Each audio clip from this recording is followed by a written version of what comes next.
उपस्थित धगधगता विचार कृतीत उतरणारे हिंदू नायक, हिंदुत्वाचा ज्वलंत आविष्कार असणारे उत्तर प्रदेशचे जिगरबाज मुख्यमंत्री माननीय श्री योगी आदित्यनाथजी यांचे या मंचावर या ठिकाणी आगमन झालेले आणि त्यांचा सत्कार या ठिकाणी करण्यात यावा अशी मी विनंती करते। भारतीय जनता पार्टी महायुतीचे उमेदवार माननीय रामभाऊ सातपुते यांच्या शुभहस्ते त्यांचा या ठिकाणी सत्कार या मंचावर संपन्न होतोय। याचबरोबर अध्यक्ष माननीय श्री नरेंद्रजी काळे यांच्यासह भाजपच्या वतीने त्यांचा या ठिकाणी या मंचावर सत्कार संपन्न होतोय।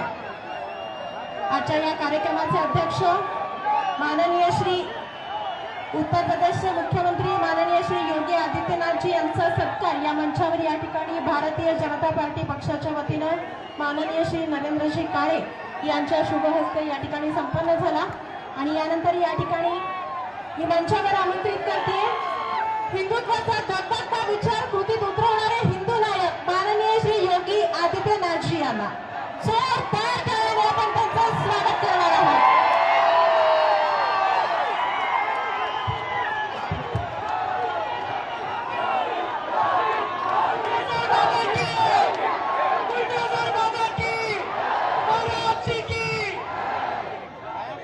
भारत माता की, भारत माता की, भारत माता की, छत्रपति शिवाजी महाराज की, छत्रपति शिवाजी महाराज की, संत विश्वेश्वर महाराज की, संत विश्वेश्वर महाराज की।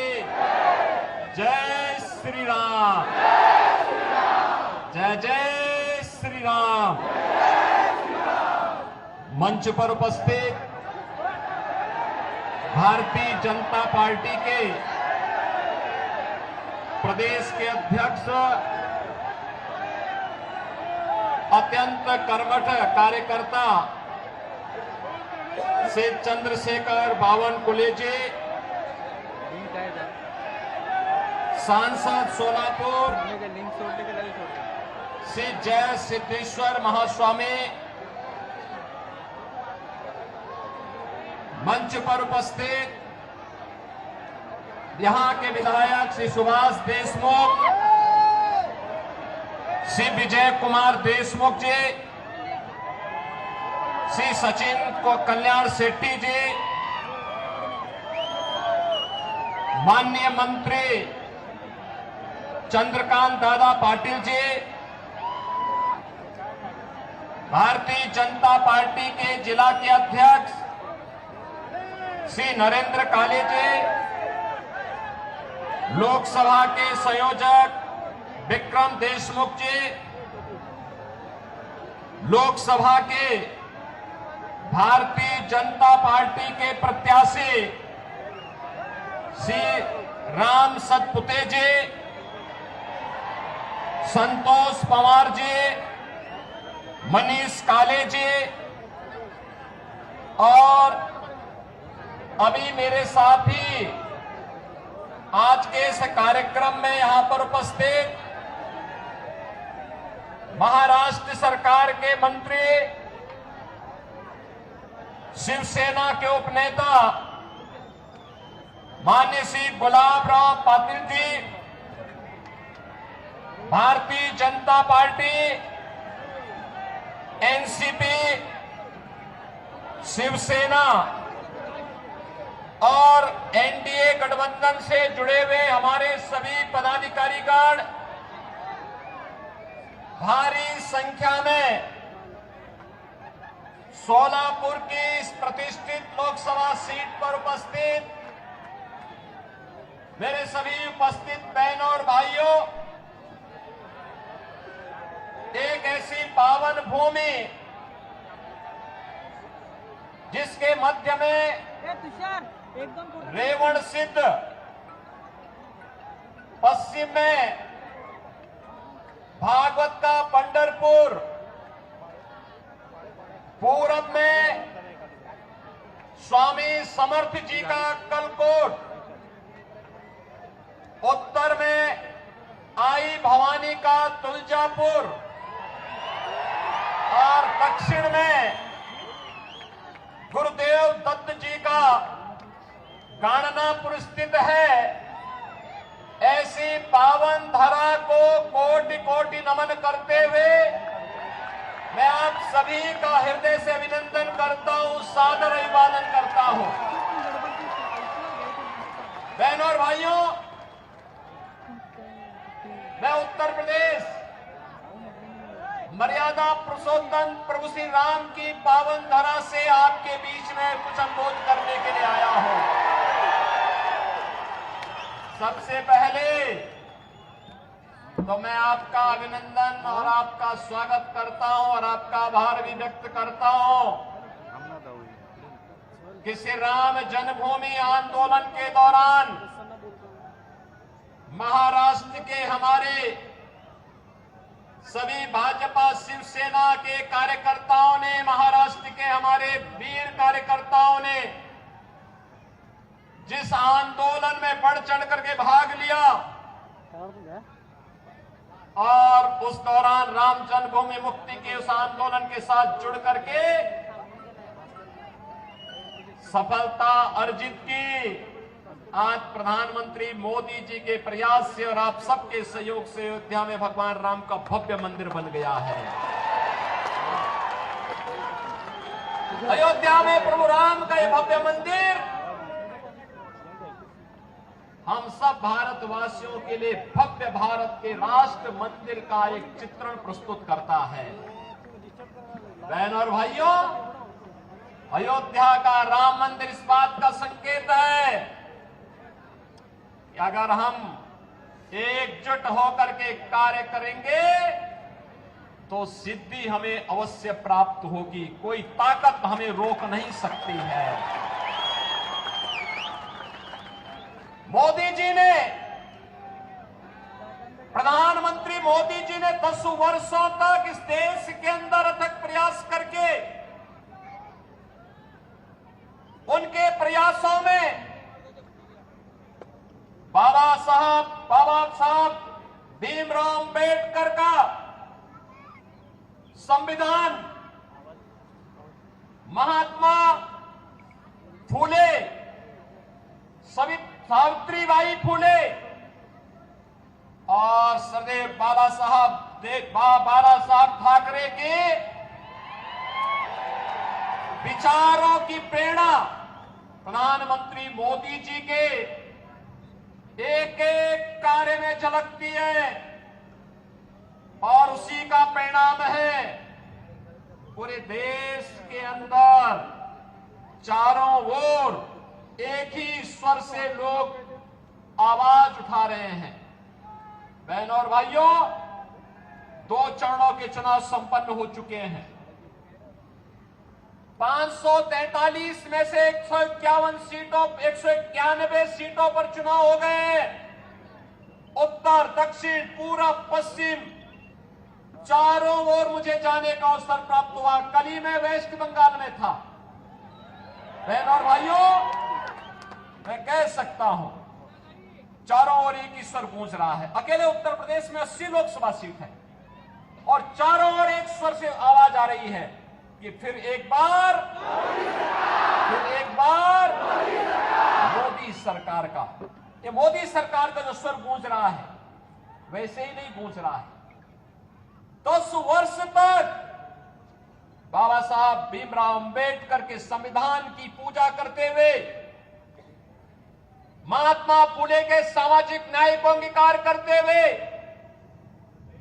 सावित्रीबाई फूले के महिला सशक्तिकरण के अभियान को आगे बढ़ाते हुए और सरदेव बाला साहब ठाकरे के हिंदुत्व की प्रचंड ज्वाला को आगे बढ़ाते हुए जो सिंहनाथ मोदी जी ने किया है, आज उसका परिणाम हम सबके सामने है। 140 करोड़ भारतवासियों का दुनिया के अंदर सम्मान बढ़ा है। भारत की सीमाएं सुरक्षित हुई हैं। एक सुरक्षित भारत किस रूप में सुरक्षित हुआ है? आज कोई भी देश, कोई भी दुश्मन भारत की सीमा का अतिक्रमण नहीं कर सकता।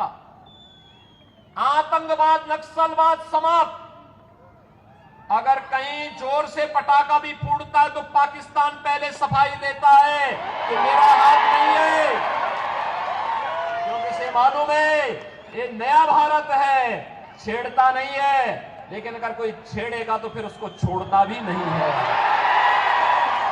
ये नया भारत है, ये कांग्रेस के समय का भारत नहीं है कि कोई एक थप्पड़ मारता था वो कहता था अरे रुक जाओ यार, देखो कहीं माहौल खराब ना हो जाए।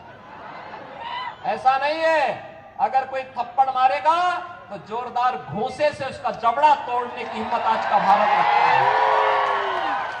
और इसलिए बहनों और भाइयों, मैं आज आप सबको यही कहने के लिए आया हूं,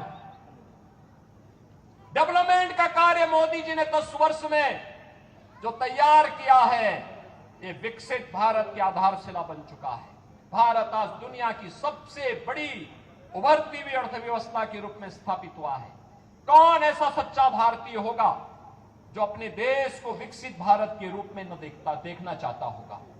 हर भारतवासी की इच्छा है, क्योंकि जब मेरा देश आत्मनिर्भर होगा, विकसित होगा, तो हर चेहरे पर खुशहाली होगी, हर नौजवान के हाथ में रोजगार होगा, हर किसान आत्मनिर्भर होगा, हर बहन और हर माताएं, हर बेटियां स्वावलंबन की ओर अग्रसर होंगी, हर श्रमिक खुशहाल जीवन व्यतीत करेगा, हर व्यापारी का व्यापार बढ़ेगा।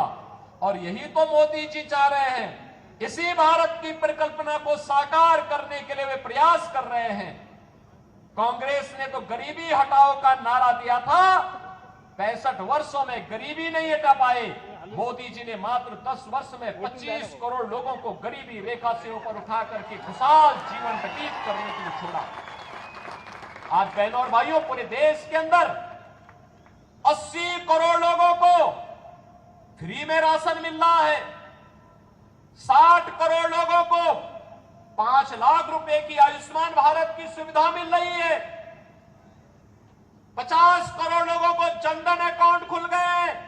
जो कांग्रेस पहले दिल्ली से आने वाले पैसे को, मुंबई से आने वाले पैसे को बंदर बांट कर देती थी, खा जाती थी, हड़प कर जाती थी, सेंधमारी करती थी, आज मोदी जी ने आपके लिए जनधन अकाउंट खोल दिया, पैसा सीधे उस अकाउंट में आएगा।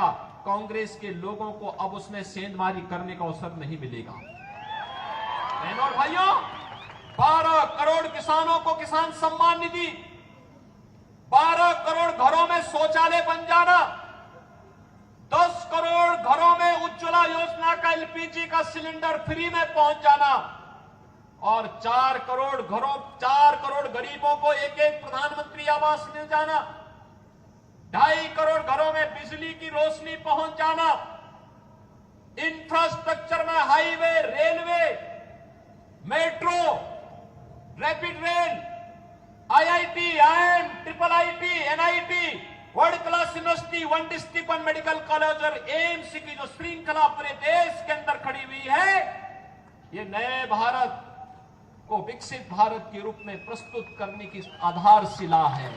और इसीलिए आज मैं कहने के लिए आया हूं, बहनों और भाइयों, विकास भी है, गरीब कल्याण भी है, सुरक्षा भी है, सम्मान भी है, और उससे भी बढ़कर के है आपकी आस्था का सम्मान। क्या अयोध्या में प्रभु रामलला का मंदिर ये कांग्रेस के लोग बना पाते क्या? ये लोग बना पाते क्या? इनसे उम्मीद करते हैं क्या? कांग्रेस के लोग तो क्या कहते थे राम हुए ही नहीं, और जब राम मंदिर बन गया तो फिर कहते थे कि मंदिर की डेट कब, जब राम मंदिर के लिए जब फैसला हो रहा था तो ये क्या कहते थे कि अगर फैसला होगा तो खून की नदियां बहेंगी। अरे हमने कहा देखो हम हैं यूपी में, चिंता मत करो, खून की नदियां नहीं, एक मच्छर भी नहीं मरने वाला, चिंता मत करो। बहनों और भाइयों, यूपी में पिछले 7 वर्ष में एक भी दंगा नहीं हुआ। 25 करोड़ की आबादी है, एक दंगा नहीं, कोई कर्फ्यू नहीं, और बड़े बड़े माफिया, एक तरफ राम मंदिर बना है और दूसरी तरफ बड़े बड़े माफियाओं का राम नाम सत्य है कि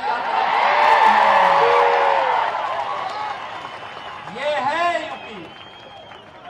लेकिन मैं केवल आपसे कहने के लिए आया हूं, ये लोग आपकी आस्था का सम्मान नहीं कर सकते, कांग्रेस के लोग नहीं कर सकते, वो लोग आपको गुमराह कर रहे हैं। बहनों और भाइयों, ये वही कांग्रेस है जिसने राम के अस्तित्व पर प्रश्न खड़ा किया था, और यही कांग्रेस है जिसने हिंदुओं को अपमानित करने के लिए हिंदू आतंकवाद का शब्द भी दिया था।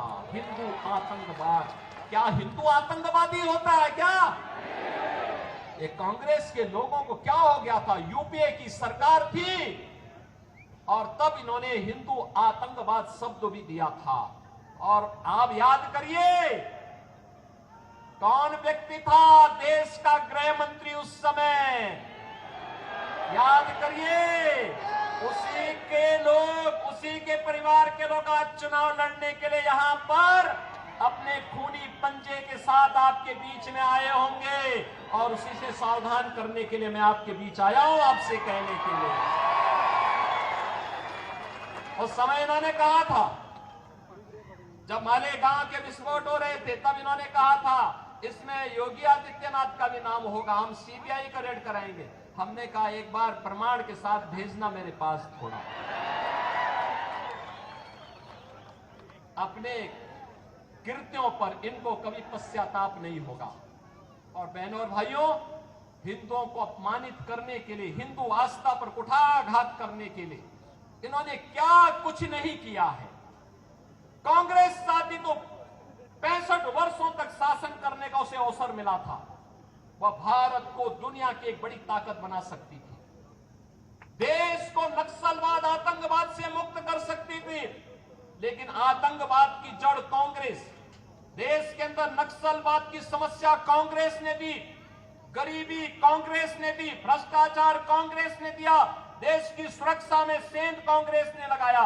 और अब तो कांग्रेस अपने घोषणा पत्र के माध्यम से ओबीसी, अति पिछड़ी जाति यानी पिछड़ी जाति के आरक्षण पर और अनुसूचित जाति जनजाति के आरक्षण पर भी सेंधमारी करने का प्रयास कर रही है। कांग्रेस का घोषणा पत्र बताता है, वह कांग्रेस का घोषणा पत्र क्या कहता है? कांग्रेस का घोषणा पत्र इस बात की पुष्टि करता है कि यूपीए सरकार के समय कांग्रेस ने यही प्रयास किया था। उस समय उसने जस्टिस रंगनाथ मिश्रा के नेतृत्व में एक कमेटी बनाई थी, और कमेटी ने कहा था कि पिछड़ी जाति के लोगों को मिलने वाले 27% आरक्षण में से 6% मुसलमानों को दे देना चाहिए। क्या हम अपने पिछड़ी जाति के लोगों के हक को किसी दूसरे को बांटने देंगे क्या? हिंदुओं का आरक्षण किसी को मिलना चाहिए क्या? और सच्चर कमेटी गठित करके इन्होंने मुसलमानों की कुछ जातियों को अनुसूचित जाति में शामिल करने का प्रयास किया था। वो तो भारतीय जनता पार्टी थी, विरोध किया था, तब ये बच पाया था। आज गुमराह कर रहे हैं कांग्रेस के लोग। ये अनुसूचित जाति, जनजाति और पिछड़ी जाति के आरक्षण में सेंध लगाने के लिए आज कांग्रेस ने साजिश रच दी है, और इसीलिए अब वह तमाम प्रकार के झूठ का सहारा ले रही है। और बहनों और भाइयों, मैं इसीलिए आपसे कहना चाहता हूं, कांग्रेस के नेतृत्व में जो महागठबंधन बना है देश के अंदर, बहनों और भाइयों, ये देश की महासमस्या है। इस समस्या को जितनी जल्दी आप अपने से दूर कर पाएंगे, देश उतनी तेजी के साथ आगे बढ़ पाएगा। ये भारत के विकास का बैरियर है। ये आतंकवाद, नक्सलवाद की समस्या में सबसे बड़े बैरियर है। ये देश के अंदर आपको बांटेंगे। पहले कांग्रेस गुमराह करने के लिए क्या कार्य कर रही है, इसके लिए इसने आपको क्या एक झुंझुना पकड़ाया है। ये कह रही है पहले जातीय जनगणना करेंगे, जातीय जनगणना करके हिंदुओं की जातियों को आपस में लड़ाएंगे, फिर आपस में लड़ाने के बाद जब आरक्षण का मुद्दा इनके मुद्दे से अलग हो जाएगा, उसमें लोगों का ध्यान आपस में लड़ने में ही हिंदू लड़ने लग जाएगा, उसके बाद चुपचाप आपके हक पर ये उसको मुसलमानों को देने का काम करेंगे, और फिर भारत की इस्लामीकरण का, तालिबानीकरण की एक रूपरेखा अपने घोषणा पत्र के अनुसार कांग्रेस तैयार कर देगी। हमें कांग्रेस के इस मंसूबे को सफल नहीं होने देना है।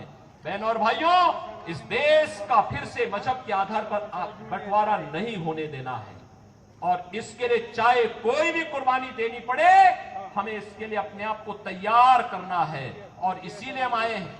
आज जो परिवर्तन आपको देश के अंदर देखने को मिल रहा है, ये परिवर्तन का नेतृत्व करता, इसके सारथी हैं देश के प्रधानमंत्री मोदी जी।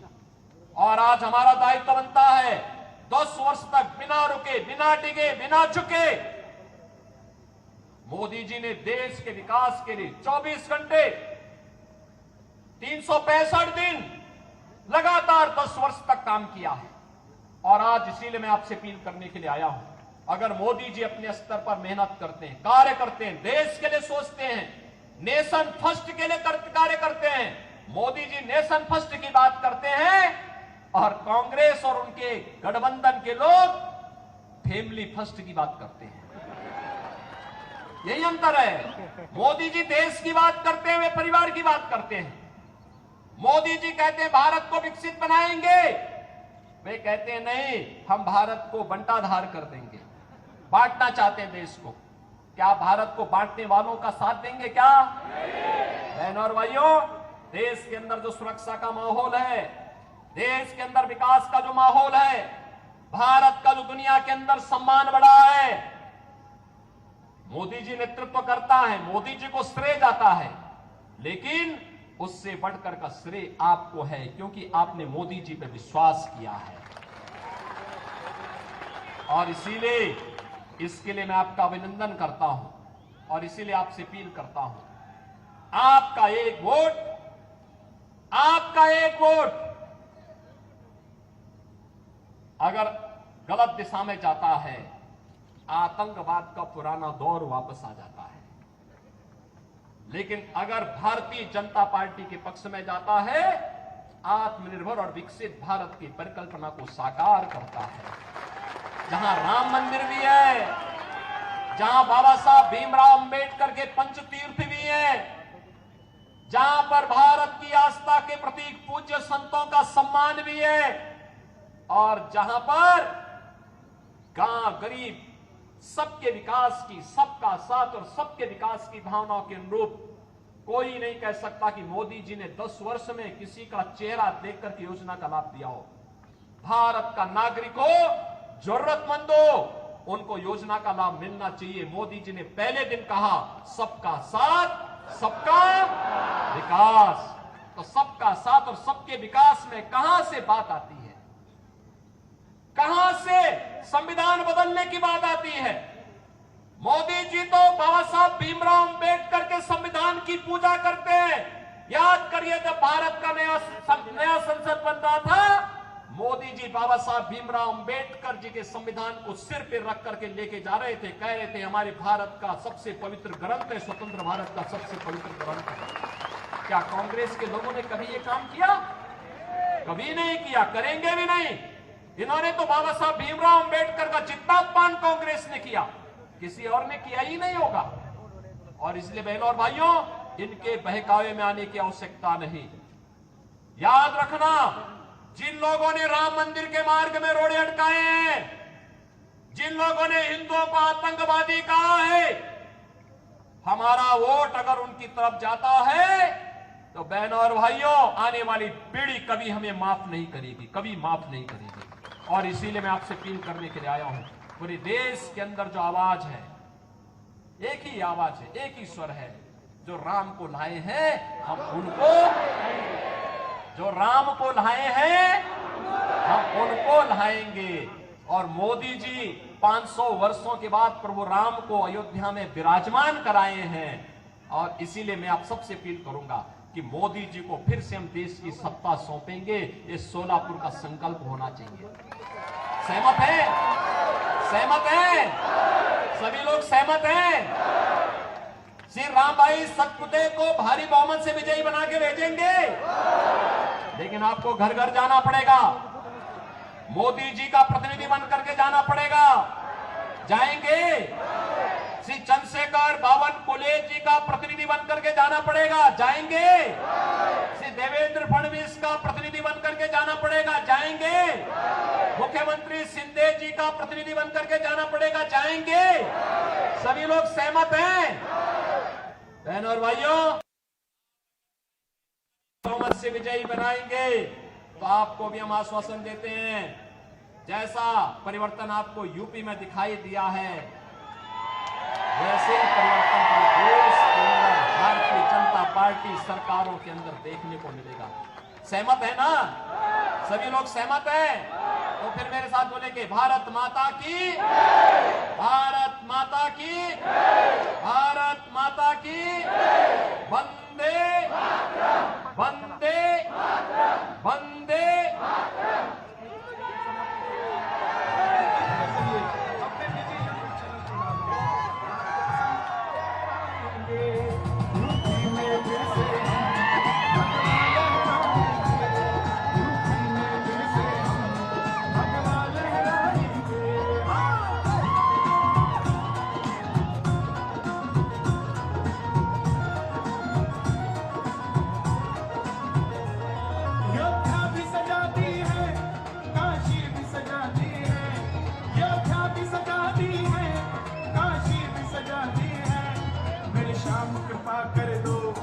घनश्याम कृपा कर दो, मथुरा भी सजाएंगे, घनश्याम कृपा कर दो।